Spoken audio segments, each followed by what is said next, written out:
Hi there, welcome back. I am Jody Shaw. I work at Smith College in Northampton, Massachusetts. I work in the Department of Res Life and Student Affairs. And I am here to tell you part one of why I am making these videos. A couple of things happened to me at Smith College that were explicit, blatant acts of racial discrimination. And I'm going to talk about both of them. This is the first one. When I started working at Smith, I was a temporary employee. I was an outreach and engagement librarian.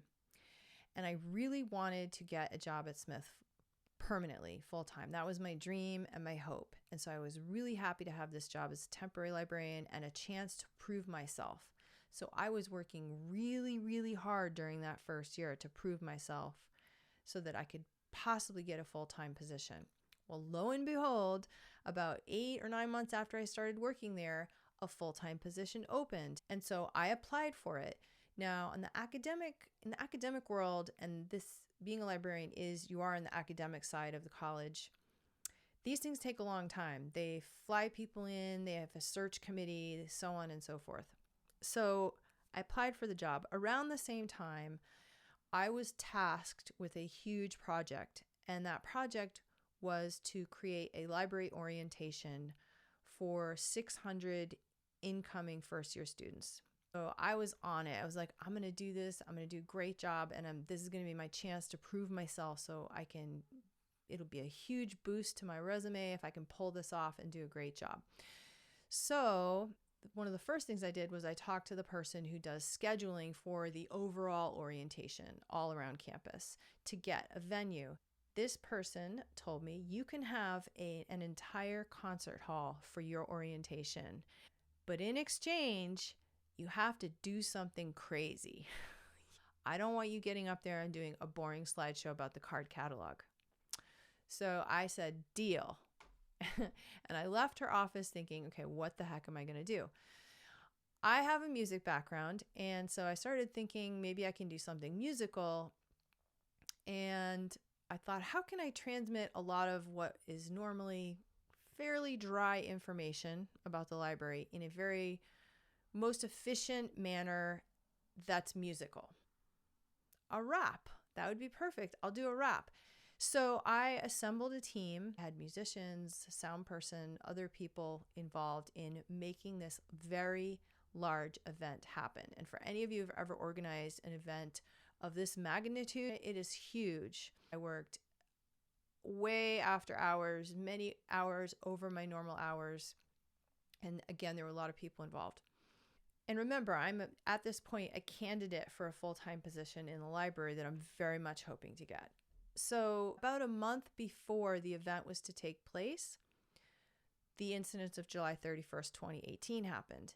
And I am going to talk about those incidents, but not in this video because it's way too much. But I want to put that in there because after July 31st, 2018, the campus kind of went into overdrive, like this hyper racially tense environment. People like really walking on eggshells and getting all these declarations from the college administration about how, we need to address this incident and we have to have healing around race and just a whole lot of like very hyper conscious of race in general.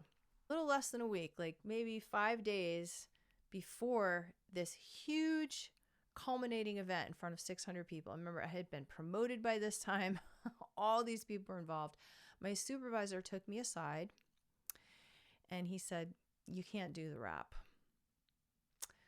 So I said, why? And he said, because you're white and it would be viewed as cultural appropriation.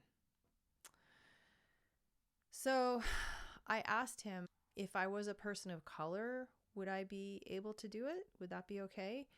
And he said, yes. He didn't even hesitate. Note how I didn't specify what color. Just the response was that anybody else except for a person of color, basically, could do it, but you can't do it because you're white. And this was memorialized in an email, and I'm going to show you the email right now.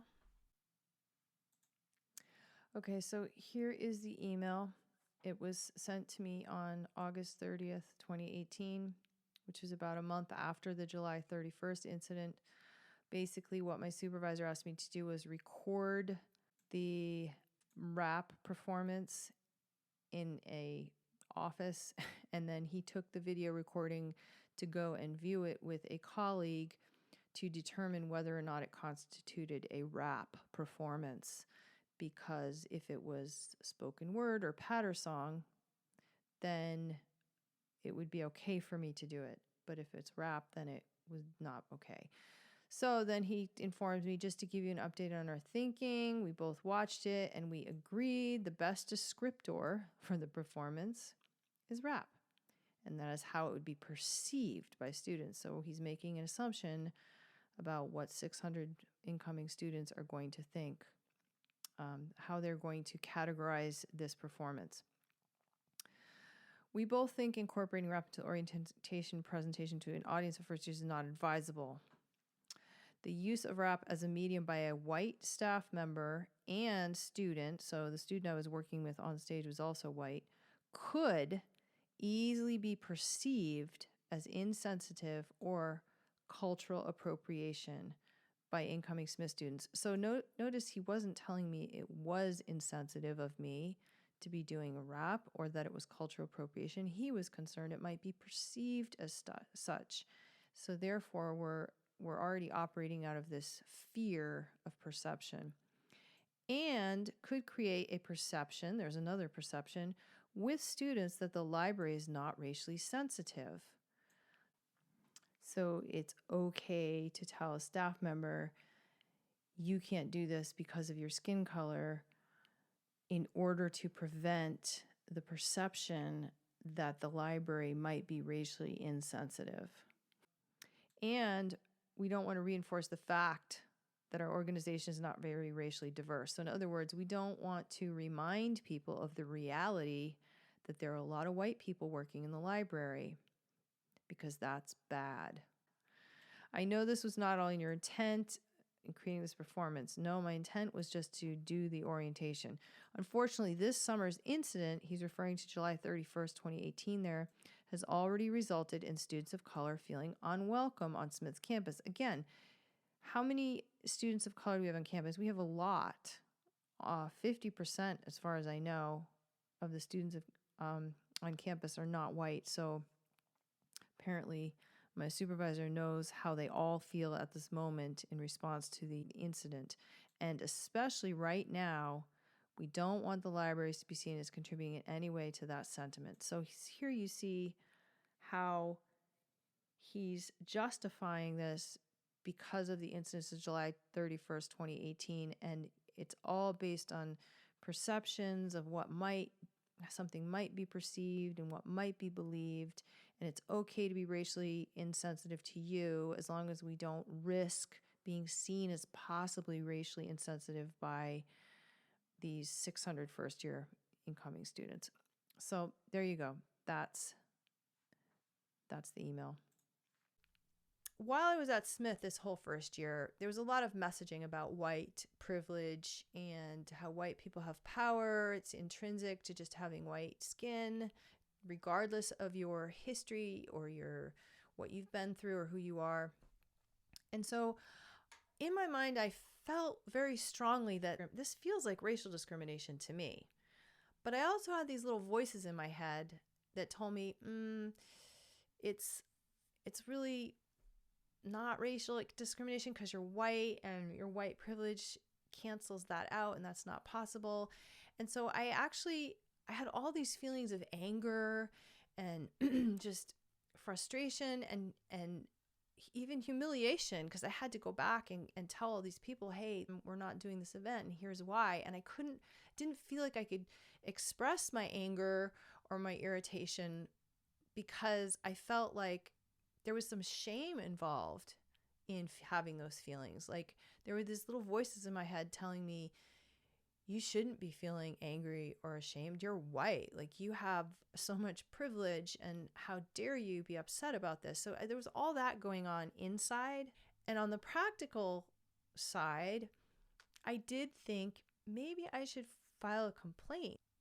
I ended up not filing a complaint because I honestly believed that if I filed a complaint, whether with Smith or the state, and anybody found out, and obviously people would find out because they would do an investigation, I would never get a job. Nobody would ever hire me at Smith College or anywhere. I feared that because I am not supposed to make a claim of racial discrimination if I'm white. And clearly, the fact that my supervisor had no hesitation in telling me, you can't do this because you're white, and doing it within a week of the event. I mean, really, come on. No qualms about saying that, and no qualms about putting in the email. What it says to me is that it's okay to discriminate against a white person. It's perfectly acceptable. So I didn't file a complaint. I did go to the dean of libraries, and I was like, I need to do this rap. Like, this is really important. And she said something to me that still haunts me. And this is a paraphrase. She said, how you respond to this will show us your resourcefulness and your resiliency in light of your candidacy for the full-time position. When I heard that, I think my heart stopped. Because what I heard was, if you don't go along with the fact that we have just racially discriminated against you quite explicitly, if you will not be seriously considered for this full-time position that we know that you want. So I think that's enough intimidation for a person to not file a complaint and not make a stink or say anything about what had happened. What it did do to me in the end was it made me not want to be in that atmosphere at all. And I guess I kind of equated that atmosphere with the academic side of Smith. I also had a suspicion that they don't want to hire a white person. And I have reason to believe that I heard people saying, I don't want to hire a white person, things like that at Smith. So later, when I did go file a complaint after the second incident happened, that's part 2, the next video, when the officer who processes complaints of racial discrimination at Smith, I met with her and I told her what had happened. I mean, this was very explicit. It was in an email. And she looked at me and she said, do you believe in white privilege? And another thing she said during that meeting was, the Civil Rights Act of 1964 was created to protect traditionally marginalized groups, which I interpret to mean not me. I am not protected by the Civil Rights Act of 1964. This is the person who processes racial discrimination complaints, has a law degree, and ostensibly is knowledgeable in this area. She also told me that if I do file a complaint, that she would have to hire an outside investigator because she doesn't have expertise in this area, which was baffling to me. So I asked her, I said, aren't you the person who processes complaints of racial discrimination? And she said, yeah, but you're white, so it's different. And I said, well, how is it? I asked her, how's it different? She said, well, it's reverse discrimination, so it's a whole different thing. So all of these things are major red flags. It doesn't exactly inspire confidence in me that the complaint is going to be taken seriously. I mean, clearly it's just more of the same stuff. It's just more of the same.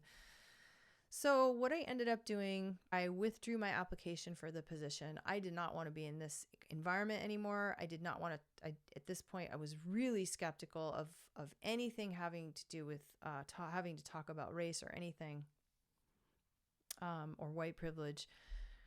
So I withdrew and I had applied for a job on another part of campus. Luckily, it was kind of a backup. I'm not saying I knew for sure I was going to get it, but I did end up getting it. And there was good and bad about it. Good was that I was going to get away from this environment, and this new job, which is also kind of the bad thing, was not programmatic or instruction. I wasn't going to be teaching students like I was in the library. It would be doing very task-oriented things like helping students get keys, helping them get their locks changed, their ID cards, things like that. And which clearly was not, there was not going to be any overlap with any kind of having to talk about my race or racial stuff, or so I thought. It did involve taking a very large pay cut. It did involve taking a job that I am not trained for, that I'm paying student loans for to be a librarian, and I'm not. So that's what I did. And something else happened that is, if not equally as egregious, in some ways was worse, what happened to me in residence life. And that was that second thing that happened, along with all of this backdrop at Smith of this just hyper racialized environment. And especially after July 31st, 2018, just made it even worse. So I'm going to talk about that in part 2, because that's really what pushed me into filing a complaint at Smith. Posting the video came a little later. So that's it. That's part 1 to my story. Now you know what happened to me in the library at Smith College as a white person. Blatant, outright racial discrimination without any hesitation whatsoever. Okay. Jody Shaw, let's keep talking.